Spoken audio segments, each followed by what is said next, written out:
গত ২৯ জানুয়ারি রোববার দুপুরে কভেন্ট্রি বাংলাদেশি কেটারার্স অ্যান্ড প্রফেশনালস অ্যাসোসিয়েশনের উদ্যোগে স্থানীয় শাহজালাল জামে মসজিদ কমিউনিটি হলে অনুষ্ঠিত হয় বাংলাদেশ কেটারিং অ্যাসোসিয়েশন ইউকে এর নির্বাচনী প্যানেল ইয়াফর শাহনুর মতিন পরিষদের প্রচারণা ও মত বিনিময় সভা।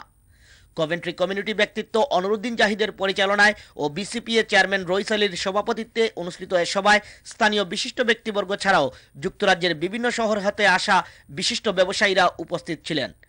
যুক্তরাজ্যের বাংলাদেশ কেটারিং অ্যাসোসিয়েশনের ইতিবাচক ও নেতিবাচক দিক উল্লেখ করে এ সভায় বক্তব্য রাখেন প্রধান অতিথি ইয়াফর আলী, বিশেষ অতিথি শাহনুর খান, এলাইস মিয়া মতিন, আশরাফ উদ্দিন শাহ, আবিদ আলী, আবুল কালাম আজাদ, মঞ্জুর আলী আফজল, কাজী আসাদুর রহমান, আব্দুর রৌফ, মোকদ্দস আলী, বিসিপিএ সেক্রেটারি শাহিন আহমেদ, কভেন্ট্রি প্রবীণ কমিউনিটি নেতা মতসিম আলী শিতুমিয়া।